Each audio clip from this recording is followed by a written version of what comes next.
Lecture du livre Patriarches et prophètes d'Ellen White. Chapitre 30.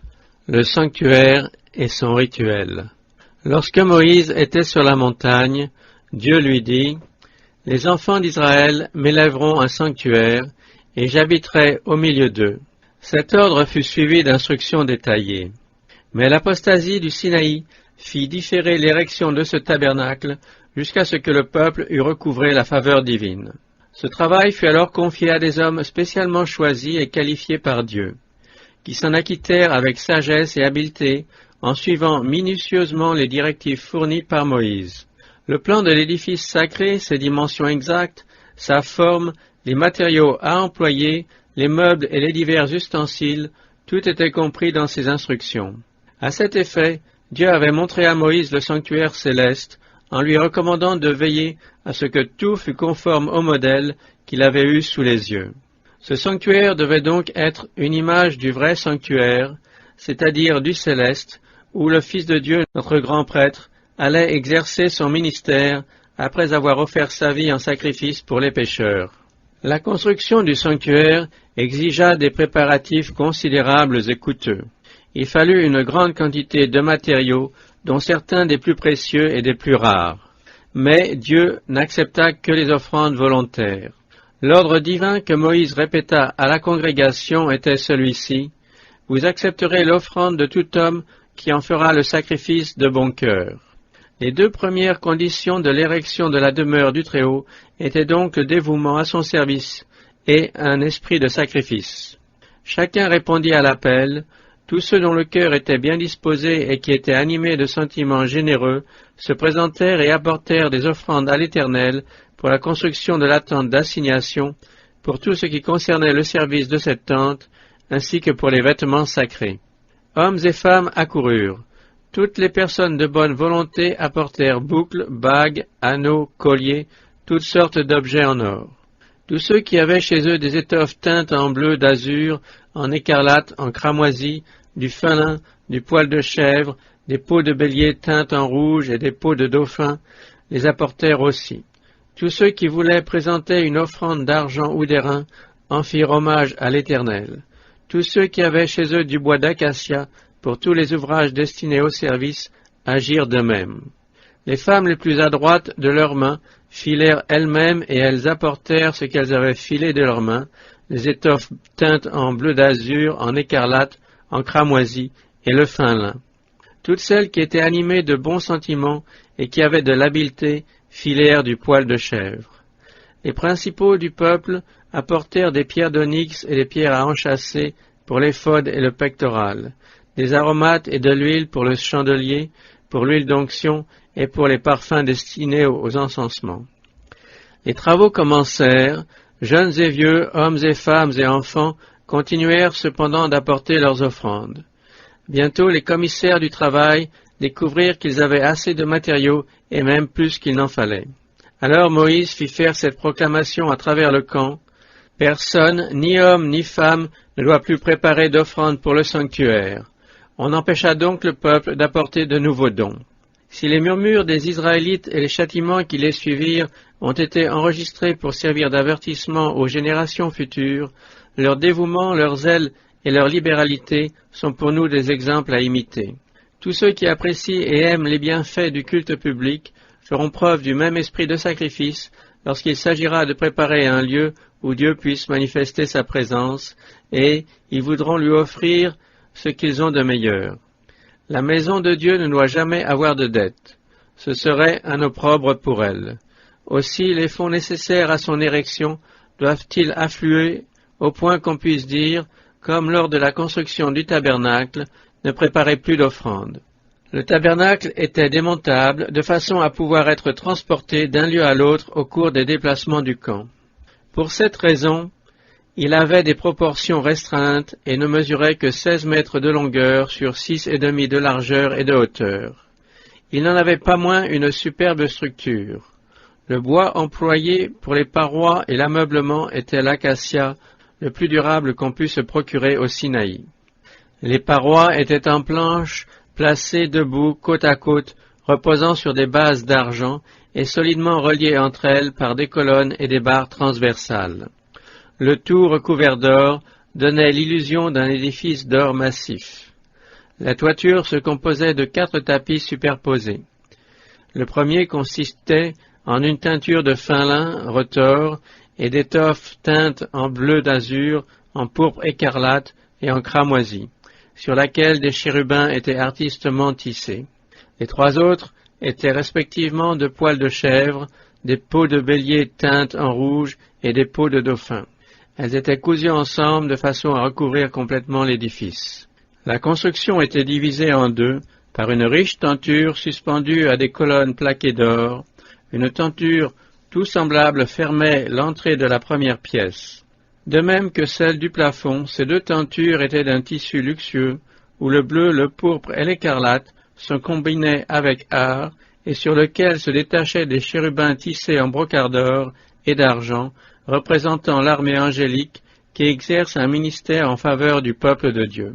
La tente sacrée était entourée d'une cour à ciel ouvert, appelée le parvis, fermée par un rideau de fin lin suspendu à des colonnes d'airain. L'entrée de cette enceinte, qui regardait l'Orient, se composait d'une draperie richement travaillée, mais inférieure à celle du sanctuaire. Les rideaux du parvis n'ayant que la moitié de la hauteur des parois du tabernacle, l'édifice se voyait facilement du dehors. À l'intérieur du parvis, non loin de l'entrée, était placé l'autel des holocaustes construit en airain. Tous les sacrifices étaient consumés sur cet autel, et l'aspersion du sang expiatoire était faite sur ses cornes. Entre l'autel et le tabernacle se trouvait une cuve d'airain faite avec les miroirs offerts par les femmes d'Israël. Les prêtres s'y lavaient les mains et les pieds chaque fois qu'ils entraient dans les lieux saints ou qu'ils s'approchaient de l'autel pour y offrir un holocauste. Dans la première pièce du tabernacle appelée le lieu saint se trouvait la table des pains de proposition, le chandelier ou candélabre et l'autel des parfums. Située au nord, la table était entourée d'une garniture d'or et recouverte du même métal. Chaque sabbat, les prêtres y plaçaient 12 gâteaux arrosés d'encens et disposés en 2 piles. Les pains enlevés, considérés comme sacrés, étaient placés sur la table des prêtres. Au sud, il y avait le candélabre à 7 lampes, porté par 7 branches ornées de fleurs de muguet artistement ciselées. Il était tiré d'un morceau d'or massif. Comme le tabernacle ne comportait aucune fenêtre, les lampes qu'on ne devait jamais laisser éteindre toutes à la fois l'éclairaient jour et nuit. En face et tout près du voile qui séparait le lieu saint du lieu très saint et de la présence immédiate de Dieu était placé l'autel d'or appelé l'autel des parfums. Le prêtre y faisait brûler de l'encens matin et soir. Il en touchait les cornes avec le sang des sacrifices et l'aspergeait du sang de la victime au grand jour des expiations. Le feu de cet autel, allumé par Dieu lui-même, devait être religieusement entretenu. Jour et nuit, le parfum de l'encens sacré embaumait les lieux saints et se répandait au dehors à une grande distance du tabernacle. Le voile intérieur donnait accès au lieu très saint où se concentrait le service symbolique de l'expiation et de l'intercession, trait d'union entre le ciel et la terre. C'est dans cette pièce que se trouvait l'arche sainte, coffret d'acacia entièrement recouvert d'or, à l'intérieur comme à l'extérieur, et relevé à son bord supérieur par un couronnement d'or. Ce meuble était destiné aux 2 tables de pierre sur lesquelles Dieu avait gravé lui-même les 10 commandements. Cette loi étant la base de l'alliance contractée entre Dieu et Israël, on l'appelait l'arche de l'alliance ou du testament. Le couvercle de l'arche, appelé le propitiatoire, était forgé d'un seul bloc d'or. À chaque extrémité, il était surmonté d'un chérubin en or, faisant monter vers le ciel l'une de ses ailes, tandis qu'il repliait l'autre sur son corps, en signe de vénération et d'humilité.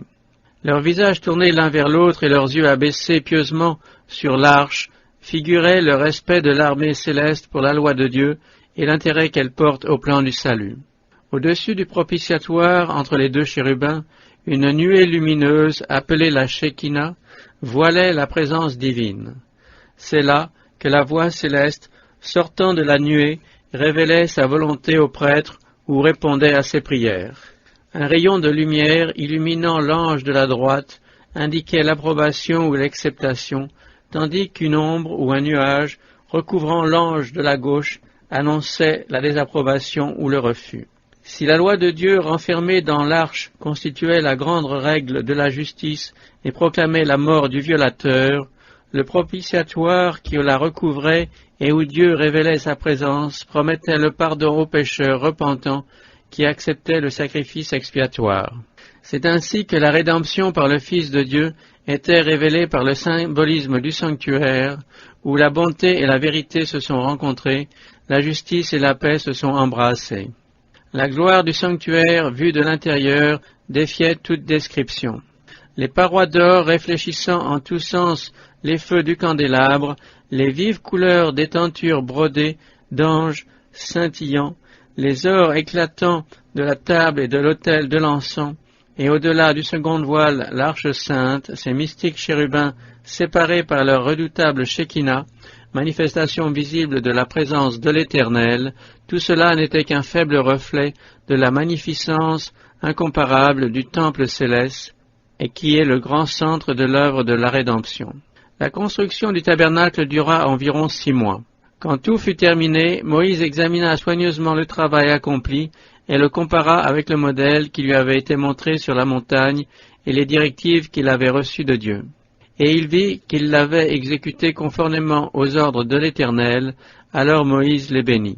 Impatients de curiosité, tous les Israélites s'assemblèrent pour contempler l'édifice. Tandis qu'on l'admirait, plein d'une sainte vénération, la colonne de nuée descendit, flotta au-dessus du sanctuaire et l'enveloppa tout entier, et la gloire de l'Éternel remplit le tabernacle, au point que Moïse lui-même ne put y pénétrer. Profondément émus, les Israélites avaient la preuve que l'ouvrage de leurs mains était agréé.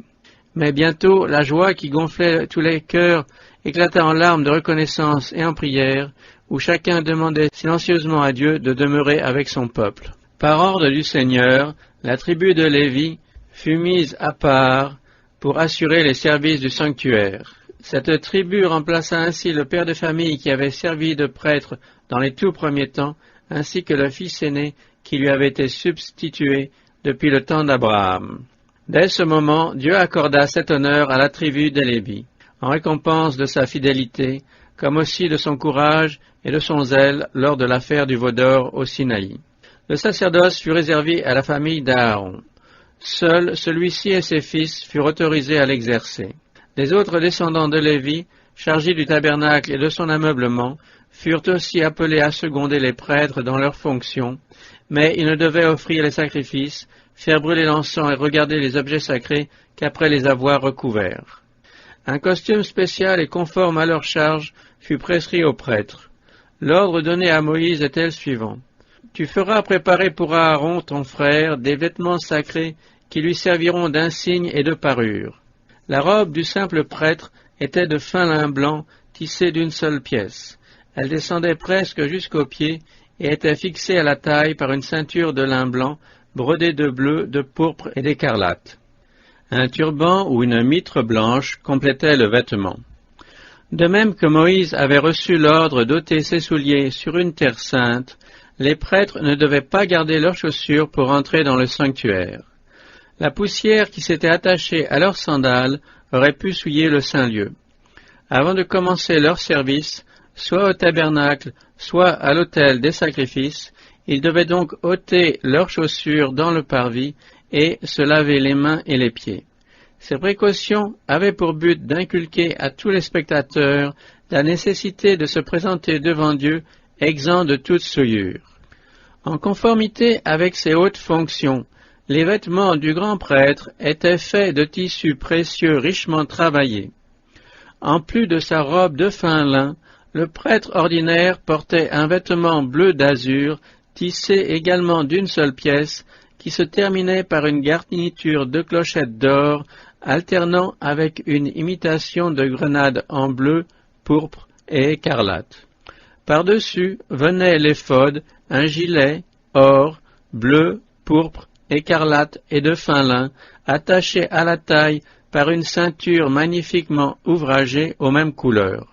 L'éphod, qui était exempt de manches, portait des épaulettes brodées d'or sur lesquelles étaient enchâssées 2 pierres d'onyx où l'on avait gravé les noms des 12 tribus d'Israël. Par-dessus l'éphod, pour finir, se plaçait le pectoral, le plus sacré des ornements sacerdotaux. D'un empan en carré, suspendu par des cordons bleus attachés à des boucles d'or partant des épaules, il était bordé de pierres précieuses correspondant à celles qui constituent les fondements de la cité de Dieu, et garni sur 4 rangées de 12 pierres précieuses sur lesquelles étaient gravés, comme sur les gemmes des épaulettes, les noms des 12 tribus. L'ordre divin était le suivant. Aaron portera sur son cœur les noms des enfants d'Israël gravés sur le pectoral du jugement. Ce sera un mémorial perpétuel devant l'Éternel. C'est ainsi que Jésus-Christ, notre grand prêtre, porte sur son cœur le nom de toute âme contrite et croyante, en faveur de laquelle il présente son sang devant le Père. De sorte que nous pouvons dire avec le psalmiste, « Moi, je suis pauvre et indigent, mais le Seigneur pense à moi. » De chaque côté du pectoral, 2 grands gemmes d'un vif éclat, appelés l'Urim et le Thummim, avaient pour but de révéler au grand prêtre et au peuple la volonté de Dieu. Le Seigneur répondait aux questions posées, soit par une auréole de lumière entourant la gemme de droite, en signe d'approbation ou de consentement, soit par une ombre enveloppant la gemme de gauche, en signe de désapprobation ou de refus. La mitre du grand prêtre consistait en un turban blanc auquel était fixé par un cordon bleu le diadème sacré, une lame d'or pure portant cette inscription « Sainteté à l'Éternel ».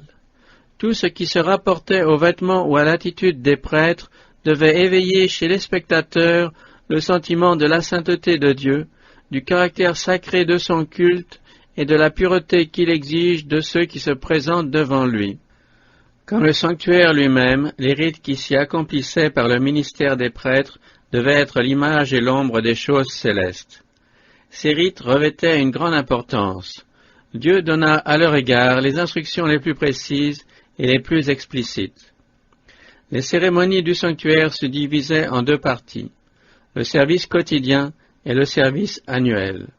Le service quotidien s'accomplissait à l'autel des holocaustes, dans le parvis du tabernacle et dans le lieu saint, tandis que le service annuel se déroulait dans le lieu très saint. À part le grand prêtre, aucun mortel ne pouvait pénétrer dans la plaïès intérieure du tabernacle, une fois par an, et cela après une préparation sévère et solennelle, et ce haut dignitaire entrait en tremblant devant Dieu pour y procéder devant le propitiatoire à l'expiation des péchés d'Israël. Dieu apparaissait alors dans la nuée de gloire. Au dehors, la foule attendait dans le silence et la prière. Lorsque le séjour du grand prêtre dans le lieu très saint se prolongeait au-delà du temps accoutumé, l'effroi s'emparait du peuple qui se demandait si, à cause de ses péchés ou de ceux du prêtre, celui-ci n'avait pas été terrassé par la gloire de Dieu. Le service quotidien se composait de l'holocauste du matin et du soir, de l'offrande de l'encens sur l'autel d'or, ainsi que des sacrifices offerts par des particuliers pour des péchés personnels. Il y avait également un rituel pour les sabbats, les nouvelles lunes et les fêtes annuelles. Chaque matin et chaque soir, on offrait sur l'autel un agneau d'1 an et des gâteaux pour signifier la consécration quotidienne de la nation à l'Éternel, comme pour réclamer le bénéfice du sang expiatoire du Rédempteur promis. Dieu ayant expressément recommandé que chaque offrande fût sans défaut, toutes les bêtes des sacrifices devaient être examinées par les prêtres, qui refusaient celles qui avaient une tare quelconque. Seule une offrande sans défaut pouvait servir de symbole à la pureté parfaite de l'agneau sans défaut et sans tache qui allait venir. Les sacrifices étaient également une figure de la perfection morale à laquelle doivent aspirer et parvenir les enfants de Dieu. L'apôtre Paul y fait allusion dans cette parole. « Je vous exhorte donc, frères, par les compassions de Dieu, à offrir vos corps en sacrifice vivant, saint, agréable à Dieu, ce qui est votre culte raisonnable. » De même, en nous consacrant au Seigneur, nous devons nous efforcer de rendre aussi parfaite que possible l'offrande que nous lui présentons. Dieu n'agrée rien de moins que ce que nous pouvons lui apporter de meilleur. Ceux qui l'aiment de tout leur cœur désireront lui offrir leur plus belle force, et cela en mettant toutes leurs facultés en harmonie avec les lois divines. C'était lors de l'offrande quotidienne de l'encens que le prêtre s'approchait le plus près de Dieu. Comme le voile intérieur du sanctuaire ne montait pas jusqu'au plafond, la gloire de l'Éternel siégeant sur le propitiatoire éclairait en partie le lieu saint à la vue du prêtre qui offrait l'encens en face de l'autel. Au moment où le nuage d'encens s'élevait de l'autel d'or et où la gloire divine descendait sur le propitiatoire, il arrivait souvent qu'elle débordait du lieu très saint jusque dans le lieu saint, au point que l'officiant était obligé de se retirer vers le voile de sortie. De même que, dans le rituel symbolique, le prêtre dirigeait par la foi son regard vers le propitiatoire qu'il ne voyait pas, ainsi le peuple de Dieu doit maintenant adresser ses prières à Jésus-Christ qui, bien qu'invisible à l'œil de la chair, plaide en sa faveur dans le sanctuaire céleste. L'encens qui montait avec les prières d'Israël représente les mérites et l'intercession du Sauveur, ainsi que sa parfaite justice imputée aux pécheurs par la foi, et qui seul peut faire agréer le culte qu'il offre à son Dieu. En outre, s'il y avait devant le voile du lieu très saint un autel de perpétuelle intercession, il y avait aussi devant le voile du lieu saint un autel de continuelle expiation. Enfin, comme c'était par les symboles du sang et de l'encens que l'on pouvait s'approcher de Dieu, c'est par l'intermédiaire de notre grand médiateur que les pécheurs peuvent venir au Seigneur, seul dispensateur de miséricorde et de salut aux âmes repentantes. Chaque matin et chaque soir, quand les prêtres entraient dans le lieu saint, à l'heure de l'encens, l'un d'eux offrait sur l'autel du parvis le sacrifice quotidien.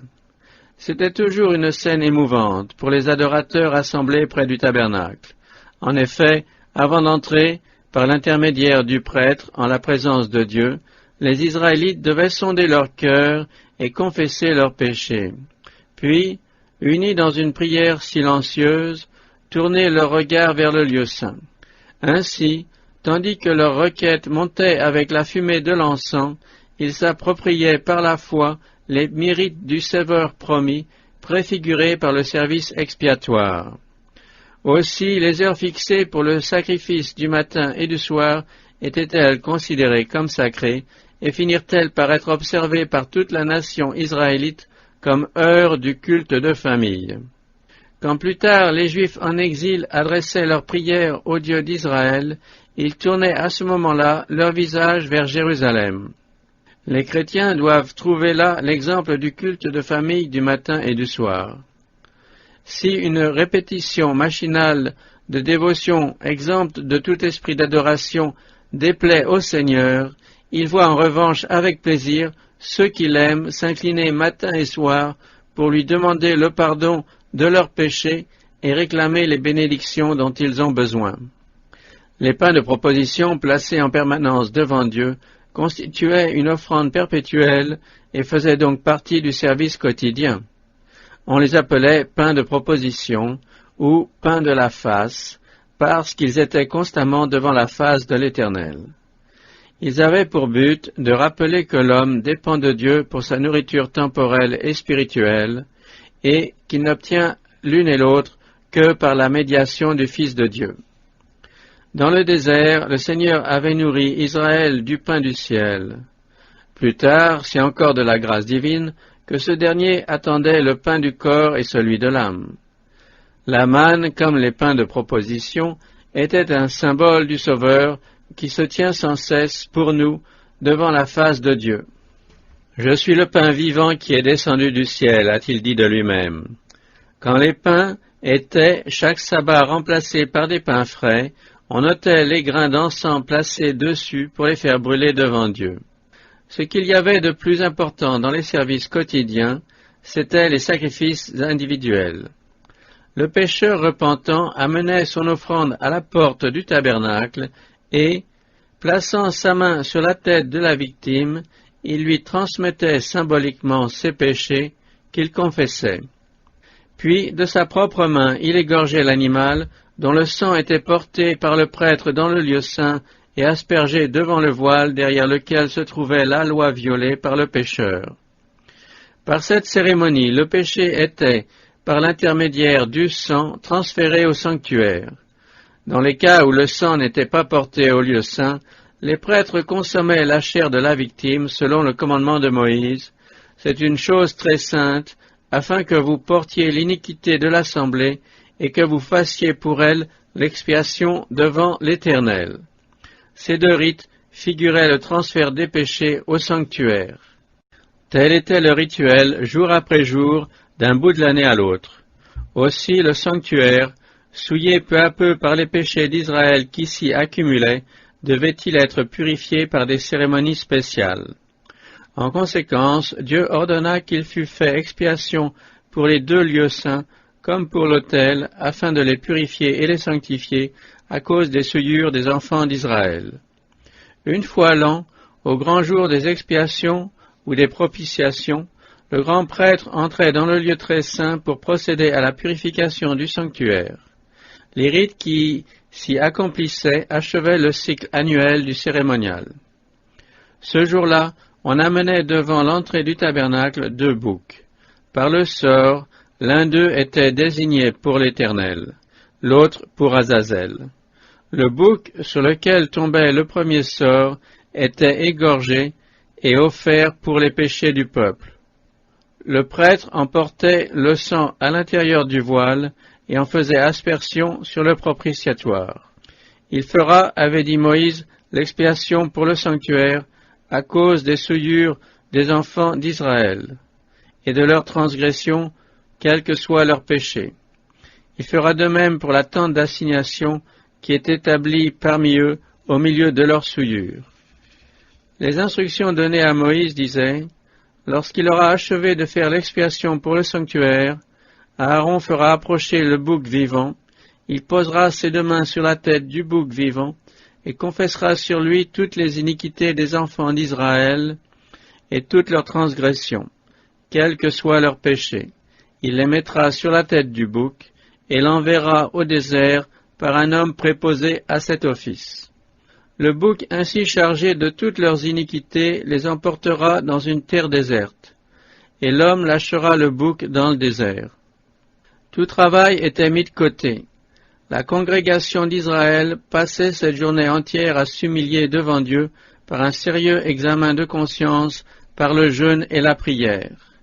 Ce n'était que lorsque le bouc avait été conduit au désert que le peuple se considérait comme délivré de ses péchés. Cette cérémonie annuelle enseignait au peuple des vérités importantes relatives à l'expiation des péchés.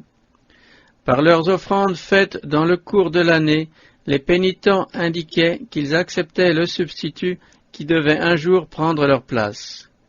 Mais le sang des victimes n'achevait pas l'expiation des péchés. Il servait simplement de véhicule pour transférer ces péchés au sanctuaire. En offrant un sacrifice sanglant, le pécheur reconnaissait l'autorité de la loi, confessait sa culpabilité et exprimait sa foi en celui qui devait venir ôter le péché du monde. Mais il n'était pas entièrement dégagé de la condamnation de la loi. Au jour des expiations, le grand prêtre, après avoir immolé une victime pour l'assemblée, emportait le sang dans le lieu très saint et en faisait aspersion sur le propitiatoire, au-dessus des tables de la loi. La loi qui exigeait l'avis du pécheur était ainsi satisfaite, et le prêtre, en tant que médiateur, se chargeait de tous les péchés d'Israël.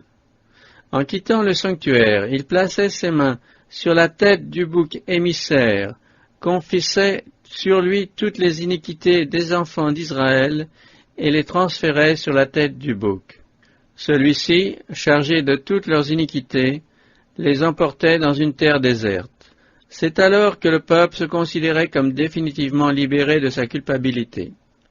Telles étaient les cérémonies accomplies au jour des expiations pour servir d'image et d'ombre des choses célestes. Comme on l'a vu, le sanctuaire terrestre fut construit par Moïse sur le modèle qui lui avait été montré sur la montagne. C'était un symbole pour le temps présent. Ces deux lieux saints étaient une image du sanctuaire céleste. Jésus-Christ, notre grand prêtre, est ministère du sanctuaire et du véritable tabernacle, dressé par le Seigneur et non par un homme.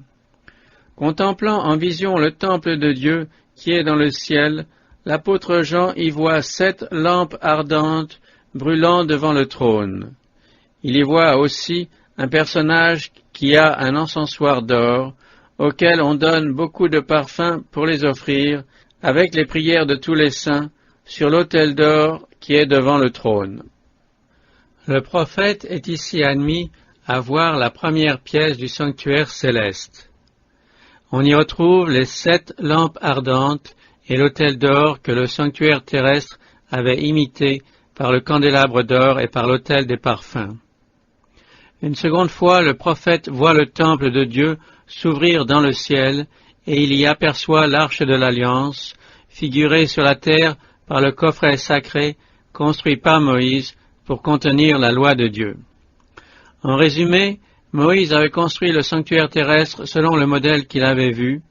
L'apôtre Paul déclare que le tabernacle et tous les ustensiles du culte, lorsqu'ils furent terminés, représentaient le sanctuaire céleste lui-même. Et saint Jean, de son côté, nous dit qu'il vit l'original dans lequel Jésus exerce son ministère en notre faveur et dont le tabernacle construit par Moïse était une miniature. Aucun édifice terrestre ne pouvait reproduire l'immensité et la gloire du sanctuaire céleste, demeure du roi des rois, où 1000 milliers d'anges le servent et où des myriades de myriades se tiennent debout devant lui. Temple inondé de la gloire du trône éternel, où les séraphins étincelants, gardes du Très-Haut, se couvrent la face en l'adorant. Néanmoins, le sanctuaire terrestre et son rituel avaient pour but de nous communiquer de grandes lumières sur le sanctuaire céleste et l'œuvre qui s'y poursuit pour la rédemption de l'homme. C'est après son ascension que notre Sauveur inaugura son ministère de grand prêtre dans le sanctuaire céleste. Jésus-Christ, écrit saint Paul, n'est pas entré dans un sanctuaire fait de main d'homme, imitation du vrai sanctuaire, mais il est entré dans le ciel même, afin de comparaître maintenant pour nous devant la face de Dieu. Son ministère comprend 2 grandes phases embrassant chacune une certaine période de temps et se déroulant respectivement dans l'une ou l'autre des pièces du sanctuaire céleste. Tout s'y passe exactement comme dans le sanctuaire terrestre, c'est-à-dire en 2 cycles successifs, le service quotidien et le service annuel, pour chacun desquels était réservée l'une des 2 pièces du tabernacle. À son ascension, Jésus regagna le ciel pour y plaider en la présence de Dieu les mérites de son sang en faveur des croyants, tout comme l'avaient fait les prêtres au tabernacle mosaïque, lorsque dans le lieu saint ils faisaient aspersion du sang des sacrifices en faveur des pécheurs. Mais le sang du Sauveur, tout en libérant de la condamnation le pécheur repentant, n'anéantit pas le péché. Celui-ci demeure sur les registres du sanctuaire jusqu'à l'expiation finale. C'est ce que montrait la dispensation mosaïque, où le sang des sacrifices justifiait le pécheur, tandis que le péché lui-même subsistait dans le sanctuaire jusqu'au jour des expiations. Au grand jour des récompenses finales, les morts seront jugés selon leurs œuvres, d'après ce qui est écrit dans ces livres. Cela fait, en vertu du sang expiatoire du Fils de Dieu, les péchés de tous les croyants seront effacés des dossiers du sanctuaire. Ce sera la purification de celui-ci par l'élimination des sombres annales du péché. Sur la terre, cette liquidation solennelle, l'expiation définitive et l'effacement des péchés étaient figurés par le cérémonial du grand jour des expiations ou de la purification du sanctuaire. Ce cérémonial constituait, en vertu du sang de la victime, à éliminer définitivement du sanctuaire tous les péchés qui s'y étaient accumulés et à les emporter au désert. Ainsi, au jour du jugement, les péchés de tous les vrais pénitents seront effacés des livres célestes pour ne plus revenir à la mémoire. Satan est l'auteur du mal et l'instigateur de tous les péchés qui ont causé la mort du Fils de Dieu. Et la justice exige qu'il subisse la peine capitale. L'œuvre du Sauveur en vue de la rédemption de l'homme ne sera donc complète que par la purification des impuretés qui souillent le sanctuaire céleste.